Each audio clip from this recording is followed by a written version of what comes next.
Dans le vaste panorama de la musique française, peu de noms résonnent avec autant de force que celui d'Hervé Villard. Avec une carrière s'étendant sur plus de 5 décennies, il a captivé le public avec des succès inoubliables comme Capri c'est fini, vendant des millions de disques à travers le monde.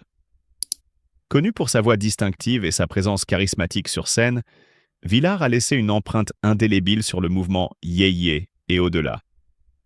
Cependant, ce ne sont pas seulement ses réalisations musicales qui intriguent ses fans, mais aussi le parcours personnel derrière l'artiste. Né en 1946 d'une mère inconnue dans un taxi parisien, Hervé Villard a été séparé d'elle à l'âge de 7 ans et placé dans un orphelinat. Il n'a jamais connu son père et a passé sa jeunesse à être déplacé de famille d'accueil en famille d'accueil, vivant finalement avec une famille de fermiers dans le Berry. Cette enfance instable a conduit à une adolescence troublée. À l'âge de 14 ans, Hervé était devenu un adolescent rebelle, vivant dans les rues de Paris.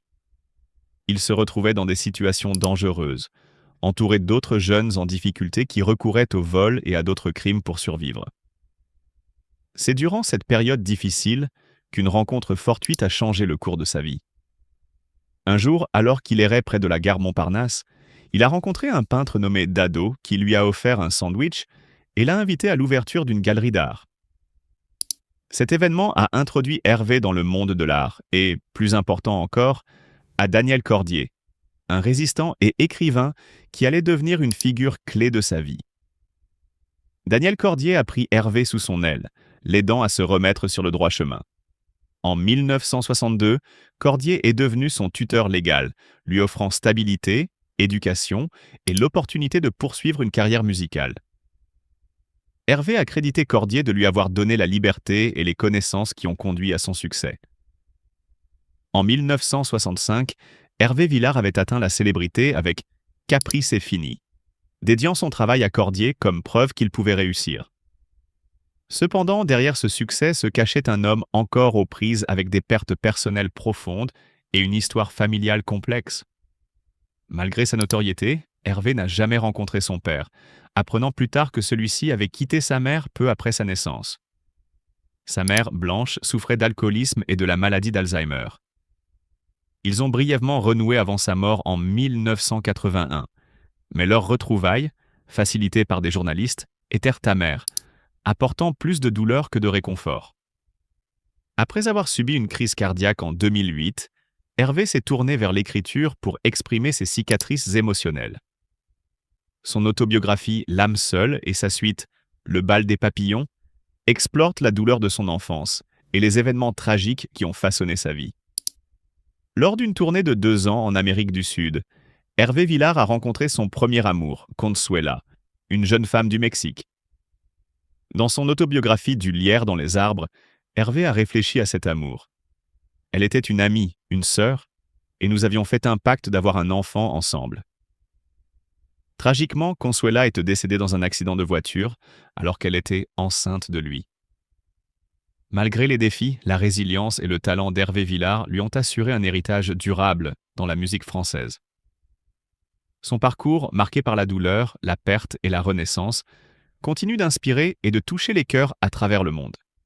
Hervé Villard, le père qu'il ne sera jamais les amours, les deuils et les illusions perdues d'un chanteur brisé. Il y a des histoires ce qui vous arrachent le cœur, même si vous croyez l'avoir blindé depuis longtemps. Celle d'Hervé Villard, le crooner à la voix de velours qui a fait pleurer des générations entières avec « Capri, c'est fini », est de celle-là. On croit connaître l'artiste, on découvre un homme. Et quel homme! Car derrière les projecteurs, les disques d'or et les tournées à guichets fermés, se cache un parcours truffé de drames intimes, d'amours épiques et de tragédies foudroyantes. Oui, à 78 ans, le chanteur nous ouvre les portes de son cœur meurtri. Et ce qu'on y découvre est aussi beau que bouleversant. Tout commence au Mexique. Hervé est alors au sommet de sa gloire, adulé comme une idole latine. C'est là, au cœur des montagnes du Chiapas, qu'il croise la route de Lala. Une jeune femme lumineuse, douce comme un poème de Neruda, et libre comme l'air. Le coup de foudre est immédiat. Elle a besoin de lui. Il a besoin d'elle. Et l'histoire semble toute droit sortie d'un film romantique, version années 80. Dans une interview donnée à Gala, Hervé confie, les yeux embués, « Elle était tout. Une amie, une sœur, un amour. On avait même fait un pacte. Celui d'avoir un enfant ensemble.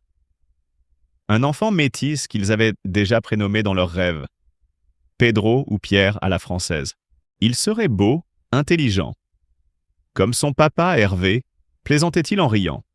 Dans son autobiographie poignante du lierre dans les arbres, Hervé imagine ce fils arpentant un jour les rues de Paris, flânant dans le quartier Saint-Germain, rêvant devant les vitrines des bouquinistes comme Simone de Beauvoir jadis.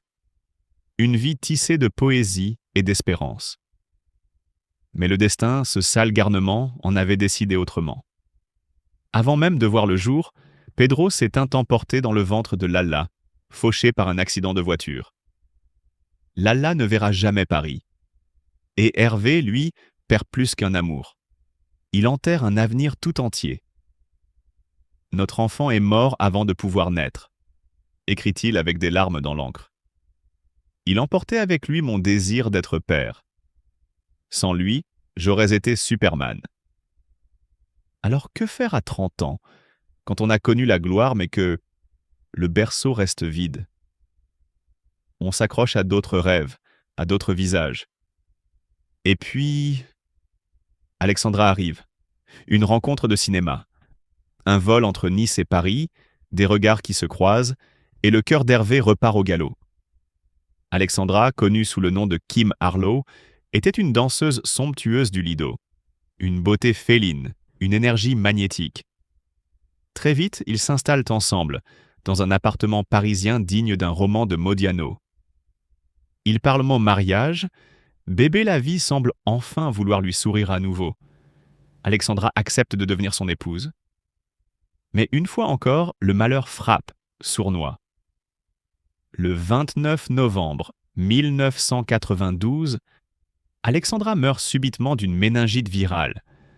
Elle était enceinte, elle aussi. 2 femmes, 2 enfants perdus. 2 rêves pulvérisés. On pense qu'on ne s'en remettra jamais, confiera-t-il plus tard à France Dimanche. Je voulais tellement cet enfant. Rentrer chez moi avec quelqu'un qui m'attendait. Endormir un enfant. Dans sa solitude immense, Hervé se réfugie dans ce qu'il connaît le mieux. La musique. Son label, Tréma, devient un refuge. Ses producteurs, Régis Tallard et Jacques Revaux, deviennent sa seconde famille. Il savait tout. Ma mère, mes drames, les enfants que je n'aurai jamais. Même mes tentatives, parfois absurdes, d'avoir un enfant en tant qu'homme gay avec une femme. Avec Tréma, il se sent invincible, comme si la scène pouvait panser les plaies que la vie lui infligeait dans l'ombre. Et pourtant, derrière le rideau, la douleur reste vive.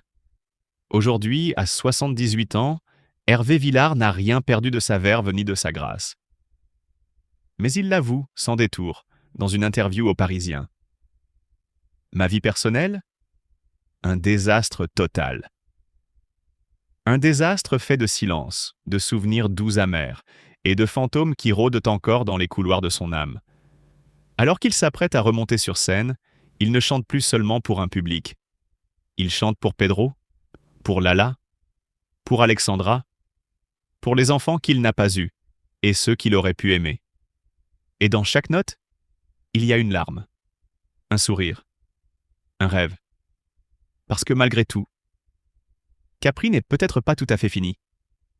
Paris, 2020, studio feutré, lumière tamisée. Claire Chazal s'apprête à livrer une interview paisible. Mais ce qu'Hervé Villard va dire ce soir-là ne laissera personne indifférent. Car derrière les projecteurs, les refrains romantiques et les salles de concert en délire, se cache une vie personnelle marquée par les cicatrices invisibles d'une enfance cabossée, des amours impossibles, et quelques vérités longtemps passées sous silence. Ma petite amie s'appelle Robert. C'est avec cette réplique balancée avec un sourire en coin lors d'un entretien datant de 1967 avec Jacques Chancel qu'Hervé Villard fait voler en éclats le vernis d'un silence de plomb. Une déclaration à la fois comique, bouleversante et révolutionnaire. En pleine France gaulliste, où les valeurs dites traditionnelles régnaient en maître, personne ne s'attendait à une sortie pareille. Et surtout pas dans la bouche de l'idole des jeunes filles, le crooner de Caprice est fini. Panique dans les rédactions. Silence dans les studios. Et pourtant, aucune une. Le magazine Salut les copains, pourtant Bible sacrée de toute une génération, fait comme si de rien n'était. Pas un mot, pas une ligne. Je n'arrêtais pas de leur dire que j'étais gay, confiera plus tard Villard dans le documentaire Chronique de l'âge tendre, diffusé en août 2022 sur France 5. Mais ils ne voulèrent pas l'entendre. Ce n'était pas dans la culture. Une époque où l'on chantait l'amour, mais où l'on taisait le désir. Et pourtant, Hervé, lui, n'a jamais fait marche arrière. Est-ce vraiment si courageux de dire la vérité quand quelqu'un te pose une question? Pourquoi mentir à ce sujet? C'est ridicule, lâchera-t-il, pince sans rire, aux Parisiens en 2018. Puis, avec l'humour désarmant qu'on lui connaît, les chanteurs romantiques sont-ils mieux adaptés à l'homosexualité? Je n'en doute pas. Mais derrière les punchlines, la réalité était bien plus poignante. Car si la scène lui a offert la gloire, l'amour, lui, s'est montré cruel. Des rêves de famille réduits en cendres. 2 femmes, 2 enfants à naître. 2 tragédies. La première, c'était Lala, une beauté mexicaine, fille d'enseignant, rencontrée lors d'une tournée en Amérique latine. Elle avait besoin de moi, et j'avais besoin d'elle, écrira-t-il dans Du lierre dans les arbres. Il s'était juré d'avoir un enfant, un petit Pedro ou Pierre, s'il naissait à Paris. Il l'imaginait déjà flânant dans Saint-Germain, sur les traces de Simone de Beauvoir. Mais le destin, cruel et abrupt, n'a laissé aucune chance à ce rêve. Lala meurt dans un accident de voiture. En elle, le fils qu'Hervé n'a jamais pu tenir dans ses bras. Notre enfant est mort avant de pouvoir naître. Il a emporté avec lui mon désir d'être père. Puis vient Alexandra, la sublime Kim Harlow, danseuse flamboyante du Lido, croisée dans un vol entre Nice et Paris. Une histoire passionnelle, excentrique, tout en éclat et en rire. Il parlait mariage, enfant, avenir. Mais encore une fois, la faucheuse frappe. Le 29 novembre 1992, Alexandra succombe à une méningite foudroyante. Elle aussi enceinte. Elle aussi sur le point de lui offrir ce bonheur qu'il pensait ne jamais mériter. 2 femmes, 2 grossesses, 2 deuils. Le même homme brisé. Alors Hervé se replie dans ce qu'il connaît le mieux. La scène, les mots, les chansons. Avec Tréma, le label fondé par ses fidèles amis Jacques Revaux et Régis Tallard, il trouve une forme de paix. Il savait tout de moi. Ma mère, l'enfant que je n'ai jamais eu, même mes tentatives en tant que gay avec cette femme morte enceinte, écrira-t-il dans Le bal des papillons. Et malgré tout ça, il continue. Il chante, il enchante. Le 24 juillet dernier, il soufflait ses 78 bougies. Ma vie privée a été un désastre complet, avoue-t-il sans détour aux Parisiens. Et pourtant, le regard pétille encore, le ton est vif, la langue acérée. Il prévoit un concert au Café de la Danse et pense peut-être à la retraite. Mais qui peut croire ça d'Hervé Villard? Lui, l'enfant perdu devenu roi des chœurs. Le garçon de l'assistance publique devenu légende. Il n'a jamais prétendu être un porte-drapeau de la communauté LGBTQ+. Ce n'est pas son combat, dit-il. Son combat, c'était d'exister, de survivre, et de chanter pour ceux qui n'en avaient pas la force. On pense qu'on ne s'en remettra jamais. Moi, je voulais rentrer à la maison avec quelqu'un qui m'attendait. Aujourd'hui, il est seul sur scène. Mais dans chaque note, chaque mot, il y a Lala, il y a Alexandra, il y a Pedro ou Pierre, il y a Robert. Il y a tous ces fantômes aimés qui l'ont façonné. Et tant que ces chansons résonneront, Hervé Villard ne sera jamais vraiment seul. Ma petite amie s'appelle Robert. Une phrase. 6 mots. Et tout un pays qui s'arrête de respirer. Nous sommes en 1966. La France gaulliste ronronne encore sous ses valeurs bien rangées, Mais sur les ondes de France Inter, un chanteur au sourire doux et à la voix pleine de mélancolie va déclencher une onde de choc que personne n'avait vu venir. Ce chanteur? Hervé Villard. L'idole des cœurs brisés, le poète de Capri, c'est fini. Ce jour-là, il ne chante pas, il lâche une bombe. J'étais le premier chanteur en 1966 à faire mon coming out, dira-t-il plus tard, non sans une pointe de fierté. Mais à l'époque, ce n'est pas un coming out qu'on entend, c'est une anomalie, une bizarrerie médiatique. Les journalistes s'affolent, les producteurs transpirent, les fans ne savent plus sur quel pied danser. Peut-on aimer un chanteur qui aime les hommes? Peut-on pleurer sur ses chansons sans remettre en question sa propre sensibilité? Mais Hervé, lui, ne tremble pas. Il assume, il provoque, il dérange. Et surtout, il observe. Dans les années 50, Tino Rossi, Luis Mariano, Jean Sablon, tous gays. Est-ce que ça a empêché les chansons romantiques? Bien sûr que non, lance-t-il un demi-siècle plus tard, avec la verve d'un vieux loup de scène qui a tout vu, tout vécu. Je pense même que les chanteurs sont meilleurs quand ils sont homosexuels. Légende vivante, figure sulfureuse, personnage insaisissable, Hervé Villard avance comme un funambule, entre aveux poignants et coups de sang mémorables. Car derrière l'artiste au grand cœur se cache un homme capable du meilleur comme du plus inattendu. 30 mai dernier. Le drame se joue en ligne. Scène virtuelle. Tir à balles réelles. Sur X, anciennement Twitter, Hervé s'emporte. Il vise un animateur bien connu du public français, Jordan Deluxe. Le ton monte, les mots fusent, et soudain, sans prévenir, « Monsieur, je trouve pathétique que des gens brillants jouent à votre petit jeu ridicule. L'amertume ne fait pas partie de mon vocabulaire, je dis ce que je veux.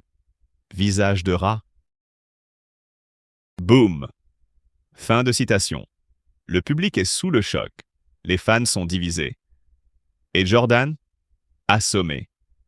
Le présentateur, connu pour ses interviews légères mais piquantes, reste bouche bée. Il décide de publier le message sur ses réseaux. Le buzz explose. Les commentaires pleuvent. Mais Villard, lui, reste silencieux. Glacial. Impassible.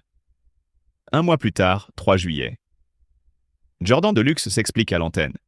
« Je ne comprends pas. Je ne l'ai jamais rencontré. Je le respecte, je l'adore. C'est même une cible idéale pour mon émission. Pourquoi tant de haine? Pourquoi moi? » Mais pas de réponse du principal intéressé.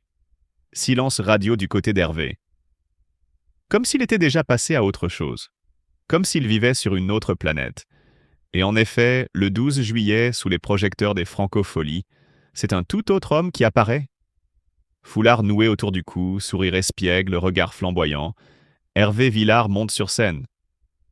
Oui, sur scène, à 12 jours de son 77e anniversaire. Et il envoie tout valser. Des tubes réarrangés, des chansons inédites, une voix toujours aussi troublante. Entouré de jeunes artistes qui pourraient pas être ses petits-enfants, il captive, il bouleverse, il électrise. Le monde change, le monde bouge et nous avançons, lance-t-il à la foule, comme une promesse ou un avertissement. Personne ne s'attendait à un tel retour. Certains pensaient qu'il allait raccrocher le micro, d'autres qu'il allait se replier dans ses souvenirs. Mais non. Villard revient. Et il frappe fort, très fort. Le contraste est saisissant. D'un côté, l'homme capable de traiter un animateur de visage de rat sans cligner des yeux. De l'autre, l'artiste éblouissant qui émeut un public entier avec 3 notes de piano et un murmure. C'est ça, Hervé Villard. Un paradoxe vivant.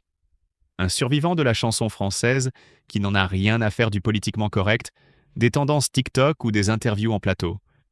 Il avance seul, à sa manière, avec ses mots, ses drames, ses vérités. Et s'il dérange, tant mieux, car comme il l'a toujours dit, ma vie privée, c'est mes affaires. Hervé Villard, la diva indomptable entre coups de cœur, coups d'éclat et coups du sort. Quand on pense à Hervé Villard, on pense à Capri, à l'Italie, à l'amour qui s'éloigne au large. Mais derrière cette voix de velours se cache un volcan, une énigme à mi-chemin entre le poète romantique et le franc-tireur impétueux. Et si sa performance enflammée au dernier Francofolie a mis tout le monde d'accord, une question brûle encore les lèvres des observateurs les plus inquiets.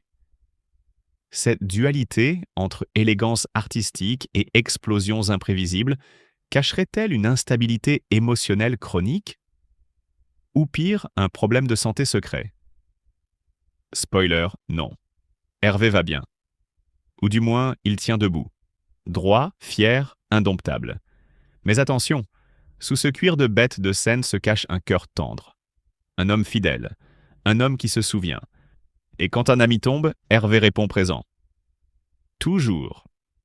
Le 12 septembre, en toute discrétion mais le cœur lourd, Hervé Villard se rend à l'église Saint-Ambroise, dans le 11e arrondissement de Paris.